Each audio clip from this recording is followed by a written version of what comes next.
PHAN 112,298 Kai TU. The calendar on the wall reads December 26, 2025. The markets are reopening after the holiday pause, and the world is waking up to a reality that feels less like a financial correction and more like a seismic shift in the bedrock of the global economy. If you look at the trading screens today, you will see a number that defies decades of historical precedent. Silver is trading at $74.80 per ounce. To the uninitiated, to the casual observer watching the evening news, this looks like a bubble. It looks like speculation. They see a 158% surge in a single year, and they think of crypto or the dot-com boom or the housing frenzy. They think what goes up must come down. But they are wrong. This is not a bubble. This is a repricing of reality. This is the moment the physical world, the world of atoms, electrons, and conductivity, collides violently with the world of paper promises and geopolitical complacency. Because in exactly 5 days, on January 1, 2026, the People's Republic of China is engaging a mechanism that will fundamentally alter the flow of the second most important industrial metal on Earth. They are implementing export controls on silver. We often talk about trade wars in terms of tariffs, loud speeches, and political posturing. But real economic warfare is rarely loud. It is quiet. It is technical. It happens in the fine print of customs regulations and the silent hum of refining facilities. When I tell you that China controls the silver market, I am not speaking in hyperbole. I am not talking about the mines in Mexico or Peru. I am talking about the bottleneck, the chokehold. China controls between 60 and 70% of the global refining infrastructure. They are the gatekeepers. And the gate is closing. Welcome to Economy Rewind. Today, we are dissecting the silent coup of the 21st century, how the control of a single metal has brought the superpowers to a standstill, and why the price you see on the screen is just the first tremor of the earthquake to come. Let's rewind. To understand the gravity of this moment, we have to look past the price tag. We have to look at the machinery of the global economy. For decades, the West has operated under a comfortable illusion. We believed that if we owned the currency, and if we owned the intellectual property, we controlled the system. We outsourced the dirty work. We outsourced the digging, the smelting, and the refining. We thought of these as low-value tasks, relics of the old world. We were wrong.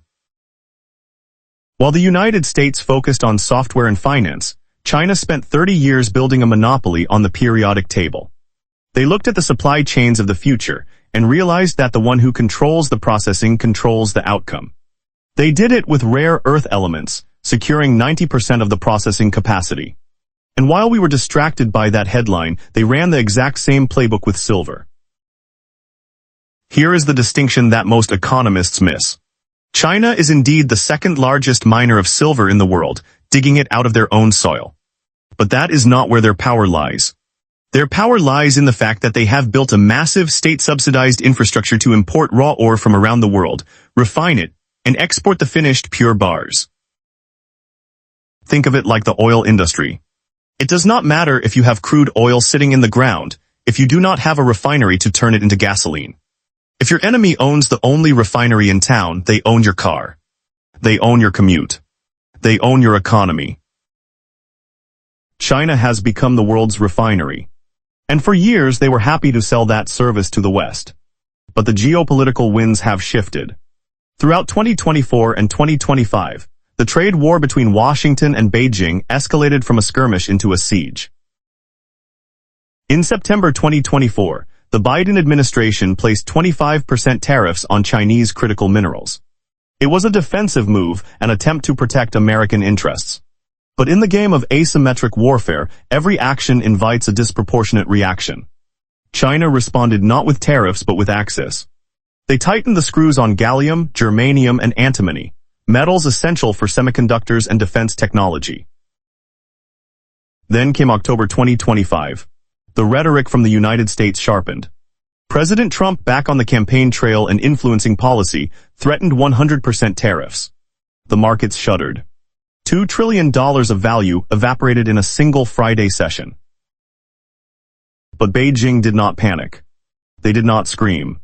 They simply looked at their ledger of assets and made a calculated decision. They decided to weaponize silver. On October 31, 2025, the Ministry of Commerce in Beijing released a document. It was bureaucratic, dry, and terrifyingly specific. It announced new export controls on silver, tungsten, and antimony, covering the years 2026 and 2027. Now you have to listen very carefully to the language they used. The media, in their rush for a headline, is calling this a ban. But it is not a ban. It is something far more intelligent and far more dangerous. It is a licensing system. Starting January 1, 2026, only large state-certified companies, those producing at least 80 tons of silver annually, can obtain a license to export the metal. 80 tons. That is roughly 2.5 million ounces. This threshold is a guillotine. It instantly decapitates the small and mid-sized exporters. It consolidates all silver outflows into the hands of a few massive entities that answer directly to the Chinese Communist Party. The official reason given: environmental protection, resource conservation. It is a polite fiction, a diplomatic mask. We know China's track record on industrial environmentalism. This has nothing to do with saving the planet. This has three real objectives. First, it is about hoarding. China knows what is coming in the energy sector, which we will discuss later, and they need to secure every ounce of silver for their own booming solar and electronics industries. They are effectively saying, we will feed our own factories first. The rest of the world can fight over the scraps. Second, it is price manipulation. By restricting the flow, they force the global price higher. This benefits their producers and drains the coffers of Western companies that rely on cheap silver. And third, and perhaps most critically, it is leverage. By turning the tap on and off, they can exert pressure on foreign governments. It is resource diplomacy with a gun to the head of the global supply chain. The market, to its credit, smelled smoke before the fire became visible. Look at the chart. At the start of 2025, silver was sitting quietly around $30 an ounce. It was respectable but boring. By mid-March, it crept to $34. Then, as rumors of the trade war intensified, it began to climb. By late November, it had exploded to $57. And today, nearly $75. This is not a rally. A rally is when people get excited about a stock. This is a panic. This is a structural repricing. This is the market realizing that the old price of silver was based on a world where free trade existed. That world is gone. We are now pricing silver for a world of walls, licenses, and scarcity. The United States government knows this. They are not blind, even if they were slow to act. On November 6, 2025, in a move that historians will likely look back on as the Red Alert moment, the U.S. Geological Survey added silver to the critical minerals list for the first time in history. Do not underestimate the significance of this bureaucratic designation. The government does not add commodities to this list for fun. They do it when they identify a vulnerability that threatens national security. Silver sits there now alongside uranium and copper. This designation triggers emergency protocols. It allows for fast-tracked permitting for domestic mines. It opens up funding under the Defense Production Act. It unlocks tax incentives. It is the federal government screaming, "We have a problem." And the data backs them up. The United States is in a precarious position. We import between 67 and 80% of our silver supply. Our domestic production is negligible, about 1,000 tons a year. In the grand scheme of our industrial consumption, that is a rounding error. We are addicted to imported silver. And our dealer is unreliable. 44% of our imports come from Mexico. On paper, Mexico is an ally. But the geopolitical reality is messier. Mexico is grappling with its own internal political instability and a rising tide of resource nationalism. In 2024, exports from Mexico to the U.S. dropped by 54%. There is talk in Mexico City of requiring strategic metals to be refined domestically before they can be exported. It is a contagion of protectionism. Everyone wants to keep their wealth in the ground or in their own vaults. So here is the American predicament. We rely on Mexico, which is struggling to produce and export. And for the high-purity refined silver we need for advanced electronics, we rely on the global market, which is dominated by China's refining capacity. We are caught in a pincer movement. This scarcity isn't theoretical. It is already manifesting in the vaults of London, the traditional hub of the Western precious metals trade. The London Bullion Market Association, the LBMA, is supposed to be the Fort Knox of the silver market. It is the buffer, the reservoir that keeps the system stable. In June 2022, those vaults held over 31,000 metric tons of silver. By March 2025, that number had plummeted to 22,000 tons. That is a drop of one-third in less than 3 years. The buffer is eroding. The reservoir is draining. And in October 2025, just a few months ago, the system nearly broke. There was a squeeze in London that terrified the insiders. The lease rates for silver, the cost you pay to borrow the metal, spiked to 200% annualized overnight. In a healthy market, lease rates are negligible. 200% is a distress signal. It means there was physically no metal available to settle contracts. Traders were panicking. We saw reports of silver being airlifted by cargo planes to meet delivery demands. Think about the economics of that for a second. Silver is heavy. It is relatively cheap compared to gold. You do not fly silver on airplanes. You put it on ships. It's slow, it's heavy, it's industrial. If you are putting silver bars on a jet aircraft, burning thousands of gallons of fuel to get it from point A to point B, it means the cost of delay has become infinite. It means the supply chain has shattered. It means we are no longer in a functioning market. We are in a crisis management operation. So why does this matter to you? You might be sitting there thinking, I don't buy silver bars, I don't trade futures. This is a game for bankers and politicians. But you are wrong. Silver is not just a store of value. It is the most conductive element in the known universe. It is the invisible nervous system of the modern world. It is in your phone. It is in your car. It is in the hospital equipment that keeps you alive. And most importantly, it is the primary ingredient in the energy transition that every government on Earth has bet its future on. When the price of silver triples, the cost of the future triples. We are standing at the precipice of a new era where the availability of physical matter dictates the pace of human progress. The illusion of infinite supply provided by globalized trade has been shattered. China has locked the gates. The US is scrambling to find the key. And the price on the screen is just the scorecard of a war that is just beginning. As we move forward, we need to understand exactly where this silver is going, and why the demand is accelerating just as the supply is being cut off. We need to look at the solar fields, the electric highways, and the data centers that are swallowing metal faster than we can mine it. DUNGLAI. D-stroke letter 1A3 I toy TIPTUC. PHAN2 11,941 Chi TU. Let's strip away the financial jargon for a moment and look at the physical reality of the world you inhabit. When you think of silver, you likely picture a coin, a necklace, or perhaps the silverware in a grandmother's cabinet. These are artifacts of the past. In the modern economy, silver is not a relic of vanity. It is the invisible nervous system of the 21st century. This metal possesses a singular chemical property that makes it irreplaceable.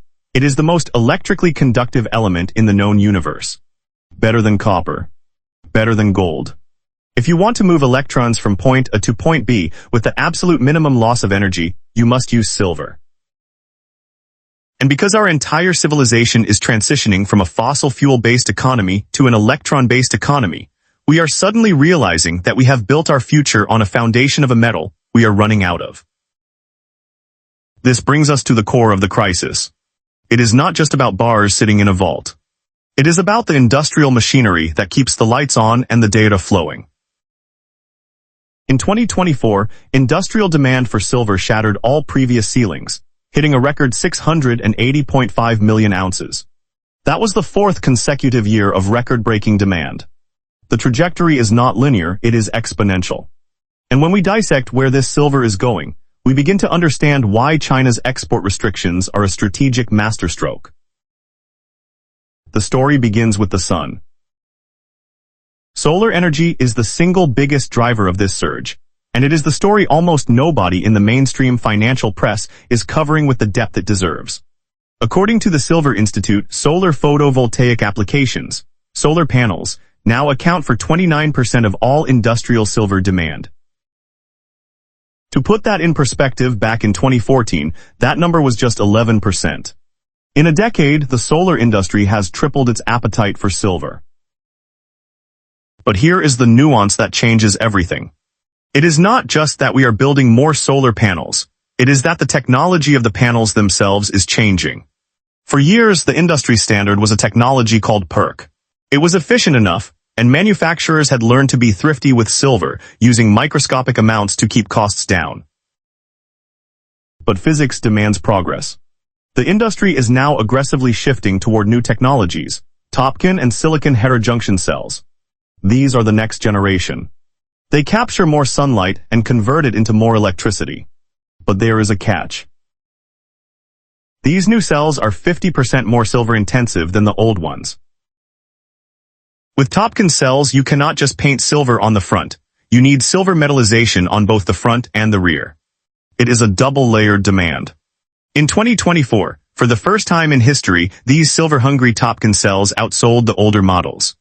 The transition has happened. So we have a multiplier effect. We are installing hundreds of gigawatts of new solar capacity globally. The International Energy Agency projects 540 gigawatts annually through 2035. And simultaneously, each one of those panels requires significantly more silver than the panels we installed 5 years ago. Some analysts project that by 2030, the solar industry alone could consume 300 million ounces of silver per year. That is roughly 35% of the entire global mine supply, swallowed by a single industry. Now connect this back to the geopolitical chessboard we discussed earlier. Who makes the world's solar panels?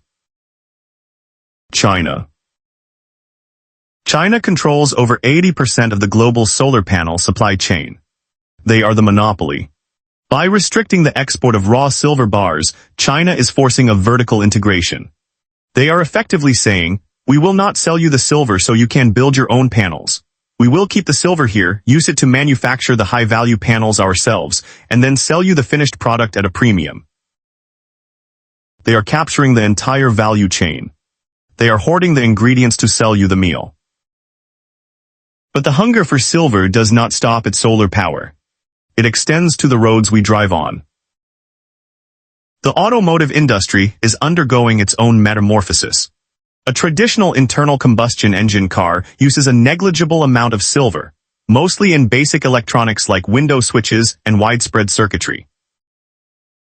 An electric vehicle is a different beast entirely. An EV is essentially a computer on wheels powered by a massive battery. It requires sophisticated battery management systems, high-voltage charging infrastructure, power distribution units, and endless arrays of sensors. Each of these components demands the high conductivity of silver. The average electric vehicle contains roughly 50 grams of silver. That is nearly 2 ounces. That might not sound like a lot for a 2-ton vehicle, but when you multiply 50 grams by tens of millions of vehicles produced annually, the numbers become staggering. In 2025 alone, silver demand from the EV sector grew by an estimated 20%. The Silver Institute expects this specific sector to consume 90 million ounces annually by 2030. And then there is the third pillar of demand. The one that feels most abstract but is perhaps the most voracious, artificial intelligence. We tend to think of AI as software. We think of it as code floating in the cloud. But the cloud is a lie. The cloud is a physical place. It is a warehouse in Northern Virginia or a bunker in Nevada filled with racks of servers, generating immense heat and consuming city-sized amounts of electricity.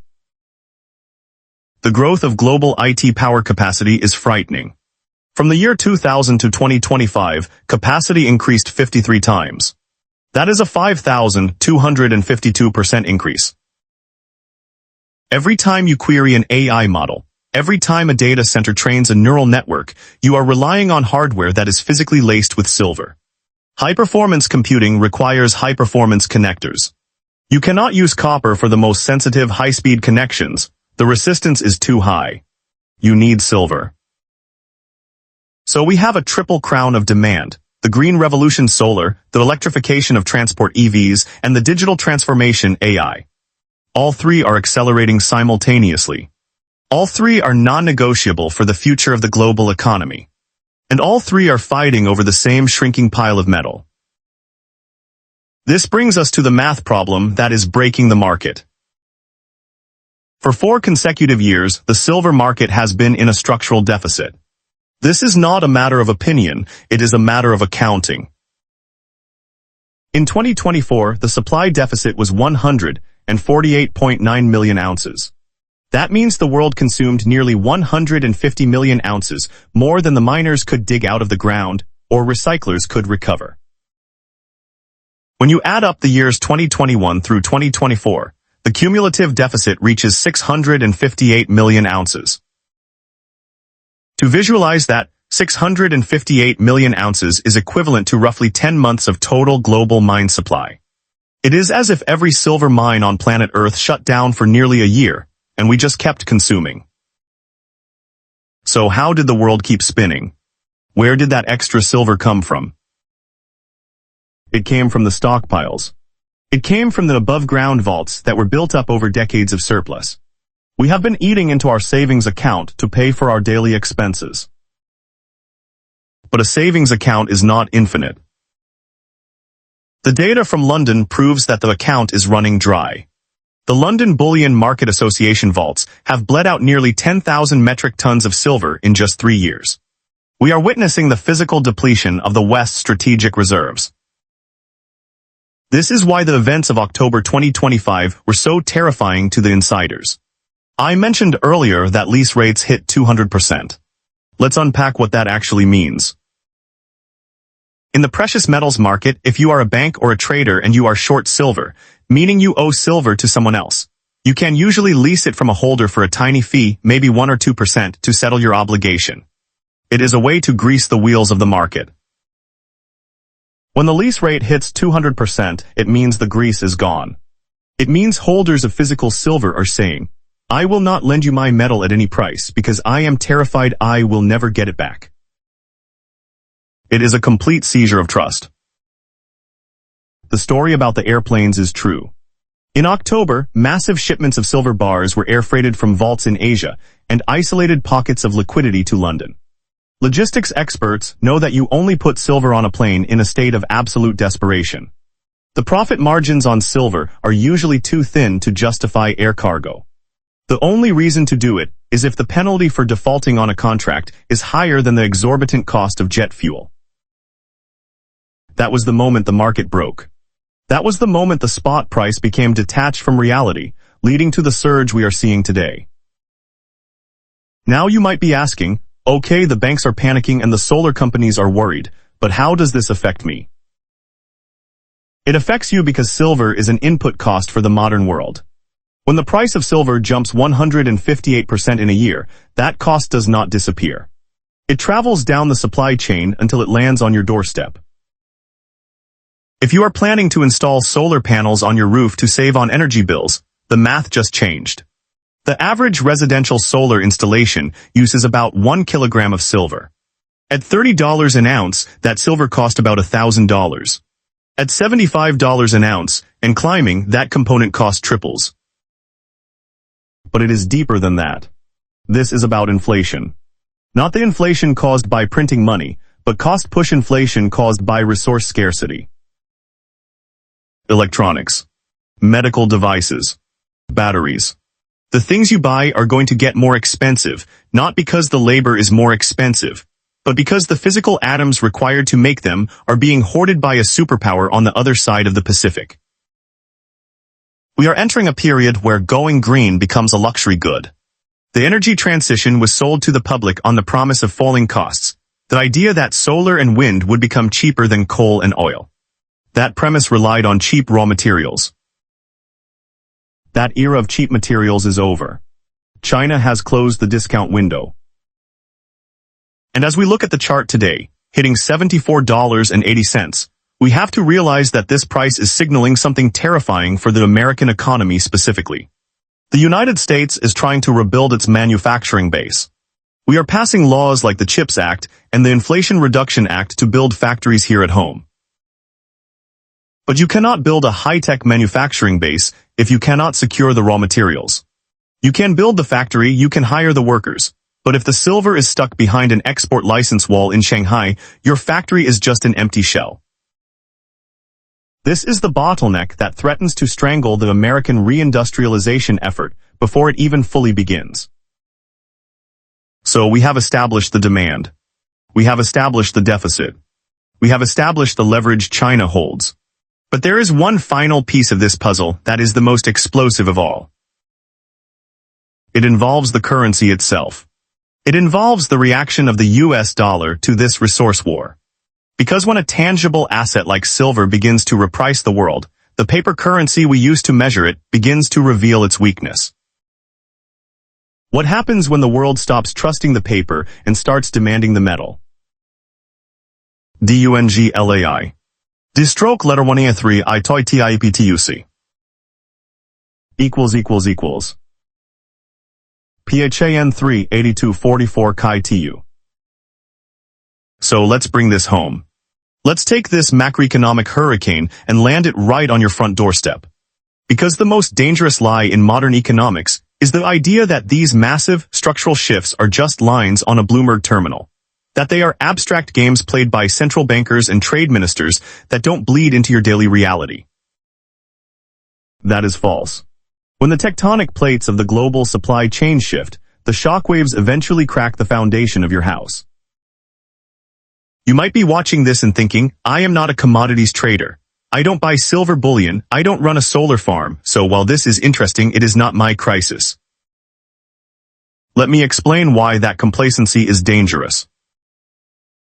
When silver prices surge 158% in a single year, and when the supply is choked off by a geopolitical rival, we are not just looking at a more expensive metal. We are looking at the onset of Greenflation. This is a specific, pernicious type of inflation that is going to define the next decade of your financial life. Think about the promise that was sold to the Western middle class for the last 10 years. We were told that the energy transition would be deflationary. We were promised that as technology improved, solar panels would get cheaper, electric vehicles would become more affordable than gas cars, and our energy bills would drop. That promise relied on a single, critical assumption, that the raw materials required to build this green utopia would remain cheap and abundant. China just destroyed that assumption.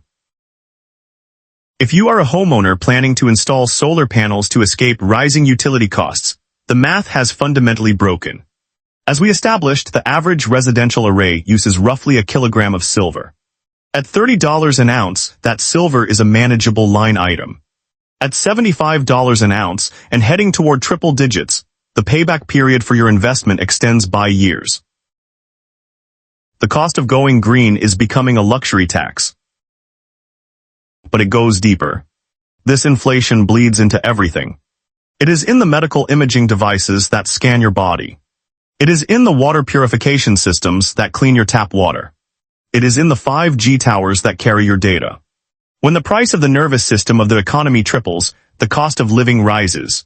Not because wages are going up, which is the good kind of inflation, but because the physical cost of maintaining a technological civilization has spiked.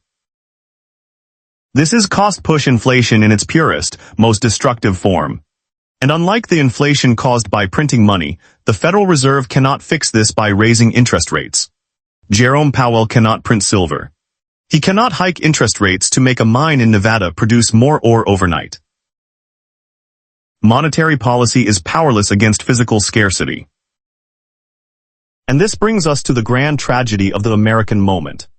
We are currently witnessing a collision between American political ambition and geological reality. Look at the flagship policies of the last few years, the CHIPS and Science Act. the Inflation Reduction Act. These are trillion-dollar legislative bazookas designed to bring manufacturing back to American shores. We are building massive battery plants in Georgia. We are constructing semiconductor fabs in Arizona. The headlines scream reshoring. The politicians are cutting ribbons. But here is the question nobody asked during the ribbon-cutting ceremony. What are you going to feed these factories? You can build the most advanced gigafactory in the world. You can staff it with the best engineers. You can subsidize it with billions in tax credits. But if you cannot secure the refined silver, the gallium, and the germanium required to make the products, that factory is nothing more than a very expensive, empty warehouse. We are building the engine, but China controls the fuel line. By implementing these export controls now, just as these American factories are coming online, Beijing is executing a strategic encirclement. They are denying the United States the oxygen it needs to reindustrialize. They are ensuring that even if we make the products here, we do so at a cost disadvantage so severe that we can never truly compete. It is a form of economic warfare that doesn't require a single missile. It is attrition. It is strangulation. And this leads us to the final and perhaps most philosophical consequence of this crisis, the reckoning of the US dollar. For 50 years, the US dollar has been the undisputed king of global trade because it was the petrodollar. We had a deal with the oil producers, price your oil in dollars and we will protect you. That system worked because oil was the dominant energy source of the 20th century. But we are moving into the age of electrons. We are moving from the petrodollar to what some economists are calling the electrodollar or the metal dollar. If the global economy is transitioning to electrification, then the strategic assets are no longer just barrels of crude oil. They are ounces of silver, copper, and lithium. Here is the problem. The United States can print as many dollars as it wants. In the last few years, we have printed trillions. But China, Russia, and the global South are looking at those dollars and realizing they are just paper. They are claims on wealth, not wealth itself. Real wealth is the metal. What we are seeing with this silver squeeze is the market waking up to the difference between financial value and physical value. When traders in London have to charter cargo planes to fly heavy bars of silver across the ocean because the vaults are empty, that is the sound of trust evaporating. That is the market saying, I don't want your paper promise. I don't want your futures contract. I want the metal in my hand right now. This is a phenomenon known as Gresham's law, but with a twist. Usually bad money drives out good money. But here the good money, the physical silver, is going into hiding. It is being hoarded by nations, by industries, and by smart money investors who see the writing on the wall. The bad money, the paper currency, is being left to circulate, losing purchasing power by the day. The price of $74.80 isn't just a number. It is a report card on the devaluation of the currency against the realities of the physical world. So what happens on January 1st, 2026? In 5 days, the gate comes down. The licensing system goes live. The flow of silver from the world's largest refiner to the rest of the world will turn from a river into a trickle. We are likely to see a bifurcation of the global price. There will be a China price, lower, subsidized, kept internal to feed their industry. And there will be a world price, volatile, expensive, and prone to violent spikes as Western nations scramble for supply. We are witnessing the erection of a silver curtain dividing the global economy. On one side, the resource-rich East, vertically integrated and manufacturing dominant. On the other side, the consumption-heavy West, scrambling to secure the resources it ignored for decades. This is the end of the era of seamless globalization. It is the end of the just-in-time supply chain, where you could assume that materials would always be available at the click of a button. We are rewinding to a harder, more tangible era of economics. An era where power is not measured by the size of your stock market, but by the weight of your strategic reserves. So if you are watching this, understand that the window is closing. The repricing of the world is underway. The deficit is real. The vaults are draining. And the geopolitical leverage is being applied with surgical precision. This is not a drill. This is the new economic reality. If you want to understand how this connects to the broader war for copper, uranium, and the control of the energy grid, make sure you are subscribed. We are documenting the collapse of the old order and the birth of the new one, week by week. The price of silver is telling you the truth. Are you listening? I'll see you in the next one. DUNGLAI. Distroke letter 1A3 I toi TIPTUC.